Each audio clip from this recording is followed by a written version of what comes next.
Hello and welcome to my channel. I'm Lady Phoenix and I hope you enjoy the video.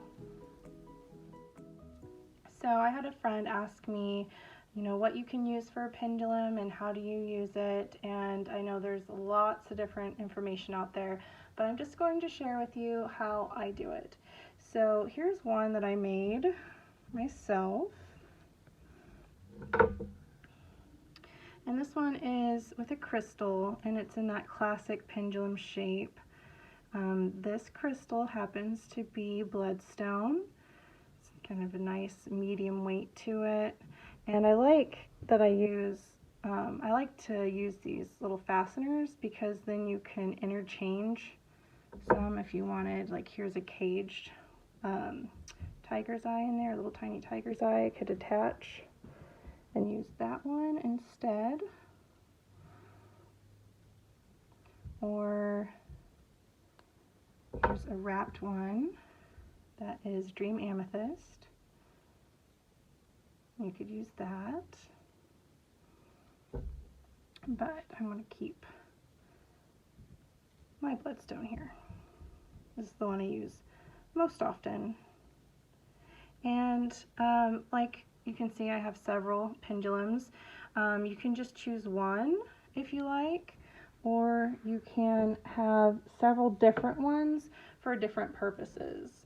So I tend to use this one for like ancestry reading or personal use. This one I wrapped a obsidian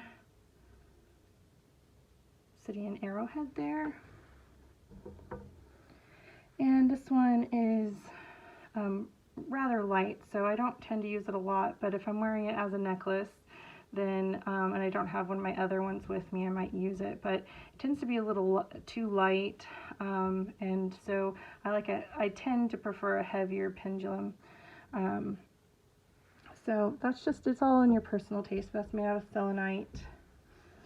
And then of course here is, you don't have to have a crystal. I have just a basic metal one here that has a good weight to it. And if you're just starting out, I recommend having something that's a bit more weighted. Okay, so now on how to use a pendulum. I'm just going to use this one since it's not a crystal and it's a bit heavier, and it'll just show up a little bit better in this video. If you have a crystal, you know that it's good energy care to clear your crystals, charge your crystals, all that kind of stuff. But even a metal one, you want to just clear it, and I like to just tap 3 times, clear, clear, clear, and that's my intention, that it's clear, there's no residual energy left in it, and just my own. You can even like hold it in your hand close to your heart and charge it with your energy before you use it. Connect with your pendulum. You might try to ask its name or whatever and connecting with however you like to connect with your pendulum.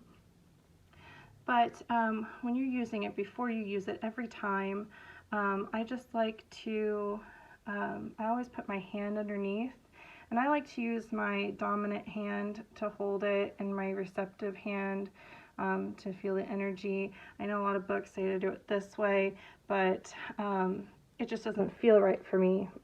So do what feels right to you. So you try to hold your hand. I think that's why I like to use my dominant hand, is that I feel like I can hold it more steady. I can kind of clamp my elbow into the side and try not to move it. And I put it over my palm, and as it's staying still, I'll say, please show me yes. And for me, it's always a yes is always moving in a circular way. And I say, please show me no, and it's already moving back and forth. So for me, a circle is yes, and back and forth is a no. For you, it might be the opposite. It could be you have a circle going in a clockwise direction to mean yes, or counterclockwise to mean no. It's just doing that to accommodate me right now. But yeah, so every person is different, and it just you have to find out what is yes and what is no for you. Some people like to ask what is maybe, but for me, I just feel if it's not a clear yes or no, you either aren't meant to know it yet, or you need to ask a different question, something more clear. But you need to ask yes or no questions.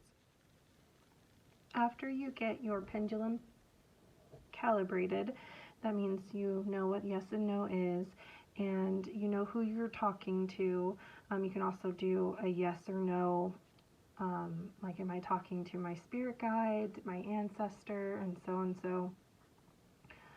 I would recommend doing a test question or two, just to make sure that it is still working. So asking a couple questions that you already know the answer to. So you might say something like, I have 5 cats. And it's going to say no. I do not have 5 cats. All right. And you can say, I have 1 bird. There it goes. It is saying I have 1 bird. All right. And there you go. Then you're ready to go and ask questions. You can ask questions about past lives. You can ask about relationships.